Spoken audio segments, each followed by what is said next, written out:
ആദ്യം തൃശൂരിലെ party അക്കൗണ്ടുകളിൽ 99% വെളിപ്പെടുത്താത്തതാണെന്ന് enforcement directorate. Account വിവരങ്ങൾ സംബന്ധിച്ച് തെരഞ്ഞെടുപ്പ് കമ്മീഷന് ഇഡി നൽകിയ കത്തിലാണ് ഈ വിവരങ്ങളുള്ളത്. അസ്വാഭാവിക ഇടപാട് കണ്ടെത്തിയാൽ ഉടൻ നടപടിയെടുക്കാനാണ് ഇഡിയുടെ നീക്കം. കരുവന്നൂർ സഹകരണ ബാങ്ക് തട്ടിപ്പ് കേസിൽ CPIM തൃശൂർ ജില്ലാ സെക്രട്ടറി MM വർഗീസും മുൻ MP PK ബിജുവും ഇന്ന് ഇഡിക്ക് മുന്നിൽ ഹാജരായേക്കും. ഇഡി നിലപാട് കടുപ്പിച്ചതോടെ പ്രതിഷേധം ശക്തമാക്കുകയാണ് CPIM. ഇന്ന് തൃശൂരിൽ പ്രകടനങ്ങളും പൊതുയോഗങ്ങളും സംഘടിപ്പിക്കും. CPIM നീക്കം സ്വന്തം പോസ്റ്റിൽ ഗോൾ അടിക്കുന്നതിന് തുല്യമെന്ന് സുരേഷ് ഗോപി പരിഹസിച്ചു. അപ്പൊ പിന്നെ മാസപ്പടിയുടെ എന്താണ്, ഇവിടുത്തെ കരുവന്നൂരിന്റെ എന്താണ്, രഹസ്യ അക്കൗണ്ടുകളുടെ എന്താണ്, അതൊക്കെ അതിന്റെ വഴിക്ക് നടക്കും. അത് ടാക്കിൾ ചെയ്യാൻ എനിക്കറിയാം. കോടതിക്ക് കൃത്യമായിട്ട് അതിന് നിർവഹണം നടത്താനും അറിയാം. അത് അതിനുവേണ്ടി കാത്തിരുന്നാൽ മതി. അത് വലിയ ആയുധമൊന്നും ആക്കണ്ട. ആയുധമൊക്കെ ചാരമാകും. ഇഡിക്ക് കൃത്യമായ ഇൻഫർമേഷൻ കിട്ടിയതനുസരിച്ച് നിങ്ങൾ ഇഡി എടുത്ത നടപടികൾ തെറ്റാണെന്ന് പറ. മതസൗഹാർദ്ദത്തിന്റെയും മതേതരത്വത്തിന്റെയും ഒന്നും കൂടി ഒരാളും എടുക്കണ്ട. അത് ജനങ്ങളുടെ ഉത്തരവാദിത്തമാണ്. ജനങ്ങൾ അത് കൃത്യമായി ചെയ്യുന്നുണ്ട്. വിനീത VG കൊച്ചിയിൽ നിന്ന്, അതോടൊപ്പം തന്നെ സൂരജ് സജി തൃശൂരിൽ നിന്ന്.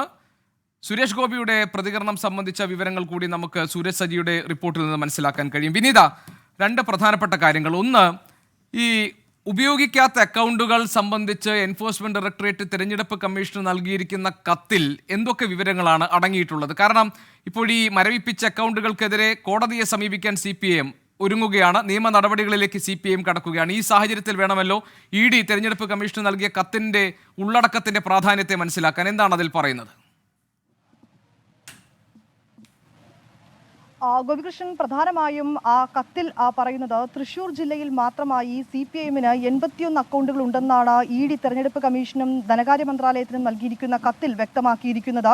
ഈ അക്കൗണ്ടുകളുടെ 99% എൻഫോഴ്സ്മെന്റ് ഡയറക്ടറേറ്റ് പറയുന്ന കത്തിൽ അത് വെളിപ്പെടുത്തിയിട്ടില്ല എന്നും പറയുന്നുണ്ട്. പാർട്ടി ഈ അക്കൗണ്ടുകൾ സംബന്ധിച്ചുള്ള വിശദാംശങ്ങൾ വെളിപ്പെടുത്തിയിട്ടില്ല എന്നാണ് ഇഡി ആ കത്തിൽ പറയുന്നത്. ഒപ്പം തന്നെ 90-ലധികം ഇടങ്ങളിൽ, തൃശൂരിൽ 90-ലധികം ഇടങ്ങളിൽ പാർട്ടിക്ക് സ്വത്തുവകകൾ ഉള്ളതായും എൻഫോഴ്സ്മെന്റ് ഡയറക്ടറേറ്റ് തെരഞ്ഞെടുപ്പ് കമ്മീഷന് നൽകിയിരിക്കുന്ന കത്തിൽ വ്യക്തമാക്കുന്നുണ്ട്.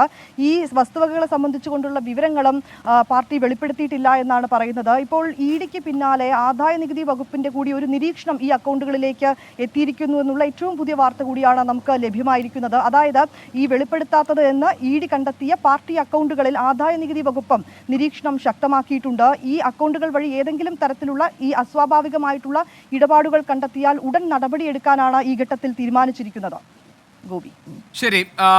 നമ്മളോടൊപ്പം വിനീത, മറ്റൊരു കാര്യം അറിയാനുള്ളത്, ഇന്നിപ്പോൾ PK ബിജുവും MM വർഗീസും ഇഡിക്ക് മുന്നിൽ ഹാജരാകുമോ എന്നുള്ളതാണ്. ഇന്ന് അവരോട് ഹാജരാകാൻ ആവശ്യപ്പെട്ടിട്ടുണ്ട്. വിവരങ്ങൾ എന്തെങ്കിലും ലഭ്യമായിട്ടുണ്ടോ? തീർച്ചയായും ഗോപി, ഇരുവരോടും ഇന്ന് രാവിലെയോടുകൂടി കൊച്ചിയിലെ ഞാനിപ്പോൾ നിൽക്കുന്ന ഈ ഇഡി ഓഫീസിൽ ഹാജരാകാനാണ് നിർദ്ദേശിച്ചിരിക്കുന്നത്. പ്രധാനമായും നമുക്ക് നിലവിൽ ഇഡി വൃത്തങ്ങളിൽ നിന്നൊക്കെ ലഭ്യമാവുന്ന ഒരു സൂചന കൂടി മുൻനിർത്തി നോക്കുമ്പോൾ ഈ അസ്വാഭാവികമായിട്ടുള്ള ഈ ഇടപാടുകൾ എന്നൊക്കെ ഇഡി പറയുന്ന ഈ തൃശൂർ ജില്ലയിലേക്കുള്ള ഈ അക്കൗണ്ടുകൾ സംബന്ധിച്ചുകൊണ്ടുള്ള വിവരങ്ങളായിരിക്കും CPIMന്റെ തൃശൂർ ജില്ലാ സെക്രട്ടറിയിൽ നിന്ന് ഇഡി തേടുന്നത്. കഴിഞ്ഞ ചോദ്യം ചെയ്യലിലും ഈ അക്കൗണ്ടുകളും ഒപ്പം തന്നെ ഈ പാർട്ടിയുടെ വസ്തുവകകൾ സംബന്ധിച്ചുകൊണ്ടുള്ള വിവരങ്ങൾ MM വർഗീസിൽ നിന്ന് ഇഡി ചോദിച്ചിരുന്നുവെങ്കിലും ആ വിവരങ്ങൾ അദ്ദേഹം നൽകിയിട്ടില്ല എന്നാണ് ഇഡിയിൽ നിന്നും ഇപ്പോൾ ലഭ്യമാകുന്ന വിവരം. അതുകൊണ്ട് തന്നെ ഇന്നത്തെ ചോദ്യം ചെയ്യലിലും പ്രധാനമായും ഇഡി കണ്ടെത്തിയിരിക്കുന്ന ഈ 81 അക്കൗണ്ടുകൾ, ഒപ്പം തന്നെ 90 ഇടങ്ങളിലേക്കുള്ള സ്വത്തുവകൾ ഉൾപ്പെടെയുള്ള കാര്യങ്ങളെ പറ്റിയിട്ടായിരിക്കും ആ ചോദ്യം ചെയ്യൽ ഉണ്ടാവുക. അദ്ദേഹത്തെ ഇതിനു മുൻപും MM വർഗീസിനെ ഇതിനു മുൻപും ഈ എൻഫോഴ്സ്മെന്റ് ഡയറക്ടറേറ്റ് ചോദ്യം ചെയ്തിട്ടുണ്ടായിരുന്നു. അന്ന് ചില രേഖകൾ ഉൾപ്പെടെ ഹാജരാക്കണമെന്ന് ആവശ്യപ്പെട്ടിട്ടുണ്ടായിരുന്നു. ഇതിനെ തുടർന്നാണ് വീണ്ടും ഇന്ന് ഹാജരാകാൻ നിർദ്ദേശിച്ചിരിക്കുന്നത്. കഴിഞ്ഞ ദിവസവും മണിക്കൂറുകളോളമാണ് ഇഡി MM വർഗീസിനെ ചോദ്യം ചെയ്തത്. ഇഡിക്ക് പിന്നാലെ തന്നെ ഈ ഇഡി ഓഫീസിൽ ആദായ നികുതി വകുപ്പിലെ ഉദ്യോഗസ്ഥർ കൂടി എത്തുകയും ചില കാര്യങ്ങൾ അവർ ചോദിക്കുകയും ചെയ്തു. അതിന്റെ ഒരു തുടർ നീക്കം നമ്മൾ തൃശ്ശൂരിൽ കണ്ടതാണ്. ആ ബാങ്ക് ഉൾപ്പെടെ മരവിപ്പിച്ചുകൊണ്ടായിരുന്നു ആ നീക്കത്തിലേക്ക് എത്തിയിരിക്കുന്നത്. ഒരുപക്ഷെ ഇന്ന് ഈ കൂടുതൽ അക്കൗണ്ടുകൾ സംബന്ധിച്ചുകൊണ്ടുള്ള വിവരങ്ങളായിരിക്കും MM വർഗീസിൽ നിന്ന് ഇഡി ചോദിച്ചറിയുക. ഒപ്പം തന്നെ PK ബിജു, മുൻ MP PK ബിജുവിനെയും ഇന്ന് ഹാജരാകാൻ ആവശ്യപ്പെട്ടിട്ടുണ്ട്.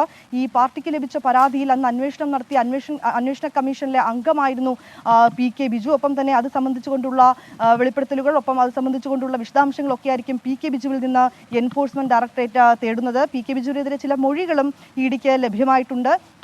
ഇതുൾപ്പെടെയുള്ള കാര്യങ്ങളായിരിക്കും ഇരുവരിൽ നിന്നും എൻഫോഴ്സ്മെന്റ് ഡയറക്ടറേറ്റ് തേടുക. ഇരുവരും ഇനിയും ഹാജരായിട്ടില്ല. ഇന്ന് ഹാജരാകണമെന്നാണ് രണ്ടുപേർക്കും നിർദ്ദേശം നൽകിയിരിക്കുന്നത്. വിനീത, ഞാൻ വിനീതയിലേക്ക് വരാം. സൂരജ് സജി നമ്മളോടൊപ്പം ചേരുന്നുണ്ട് തൃശ്ശൂരിൽ നിന്ന്. സൂരജ്, ഈ കടുത്ത നടപടികളിലേക്കും നീക്കത്തിലേക്കും എൻഫോഴ്സ്മെന്റ് ഡയറക്ടറേറ്റ് കടക്കുകയാണ് കരുവന്നൂർ കേസിൽ. എങ്ങനെയാണ് പാർട്ടി ഇതിനെ പ്രതിരോധിക്കാൻ ശ്രമിക്കുന്നത്? എന്തൊക്കെയാണ് പാർട്ടിയുടെ ഭാഗത്തുനിന്നുള്ള നടപടികൾ?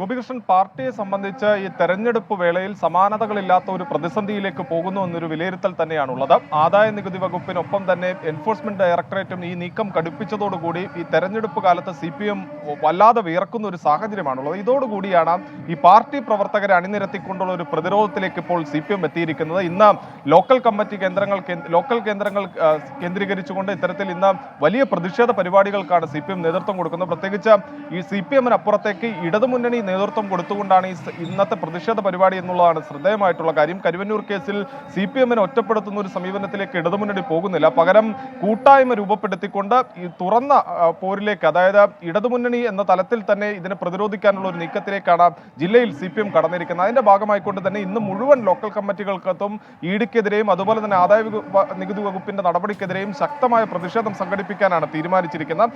മറുതലക്കലിൽ ഈ കരുവന്നൂർ വിഷയം വലിയ രീതിയിൽ ഉയർത്തിക്കൊണ്ടുവരാനുള്ള ഒരു ശ്രമം അത് NDA ക്യാമ്പാണെങ്കിലും UDF ആണെങ്കിലും ഒക്കെ ശ്രമിക്കുന്നുണ്ട്. ഇന്ന് സുരേഷ് ഗോപിയുടെ വാക്കുകളിൽ തന്നെ അത് വ്യക്തമാണ്. കൃത്യമായി സുരേഷ് ഗോപി പറഞ്ഞത് ഇപ്രകാരമാണ്: CPM തന്നെയാണ് സ്വന്തം ഗോൾ പോസ്റ്റിലേക്ക് ഗോളടിക്കുന്നത് എന്നുള്ളതായിരുന്നു സുരേഷ് ഗോപിയുടെ പരിഹാസം. ഏതെങ്കിലും കാരണവശാൽ അല്ലെങ്കിൽ ഏതെങ്കിലും ഒരു സമയത്ത് ഈ കരുവന്നൂരിലെ ED നടപടിയെ തള്ളിപ്പറയാൻ CPM തയ്യാറുണ്ടോ എന്നൊരു വെല്ലുവിളിയായിരുന്നു ഇന്ന് സുരേഷ് ഗോപി നടത്തിയത്. അതോടൊപ്പം തന്നെ ഈ 15-ാം തീയതി പ്രധാനമന്ത്രി തൃശ്ശൂരിലേക്ക് എത്തിയേക്കും എന്നൊരു സൂചനയുണ്ട്. അത്തരത്തിൽ ഈ പ്രധാനമന്ത്രിയുടെ വരവോടുകൂടി ഈ കരുവന്നൂർ വിഷയം കൂടുതൽ സജീവ ചർച്ചയാക്കി മാറ്റാനുള്ള ഒരു ശ്രമമാണ് അത് BJP നടത്തുന്നത്. അതോടൊപ്പം തന്നെ UDF ക്യാമ്പ് ആവട്ടെ, അവർ പറയുന്നതും ഈ കരുവന്നൂരിലേക്ക് ED ക്ഷണിച്ചു വരുത്തിയത് CPM ആണ്. ആ ഒരു അഴിമതി നടന്നില്ലായിരുന്നെങ്കിൽ അല്ലെങ്കിൽ ഒരു തട്ടിപ്പ് നടന്നില്ലായിരുന്നെങ്കിൽ ഒരു കാരണവശാലും ED കരുവന്നൂരിലേക്ക് വരില്ല. ഈ സാഹചര്യം സൃഷ്ടിച്ചതിന് പിന്നിൽ CPM ആണ് എന്ന് പറഞ്ഞുകൊണ്ടാണ് CPM-നെ കോൺഗ്രസും പ്രതിരോധത്തിലാക്കുന്നത്. അത്തരത്തിൽ വലിയ ചർച്ചയിലേക്ക് കാര്യങ്ങൾ മാറുന്നു. തെരഞ്ഞെടുപ്പിലെ മുഖ്യ ചർച്ചയായി വിഷയം മാറുന്ന സാഹചര്യത്തിലാണ് പാർട്ടി പ്രവർത്തകരെ അണിനിരത്തിക്കൊണ്ടുള്ള ഒരു പ്രതിരോധത്തിന് ഒരു തലക്കൽ തയ്യാറെടുക്കുന്നത്. മറുതലക്കൽ നിയമപോരാട്ടം എന്നുള്ളതാണ് CPM ലക്ഷ്യം വെക്കുന്നത്. ഹൈക്കോടതിയിലേക്ക് നാളെയോ നാളത്തെ കഴിഞ്ഞോ ഹൈക്കോടതിയെ സമീപിക്കുമെന്നുള്ളതാണ് നമുക്ക് ലഭിക്കുന്ന വിവരം. അങ്ങനെ നിയമപരമായും അല്ലാതെ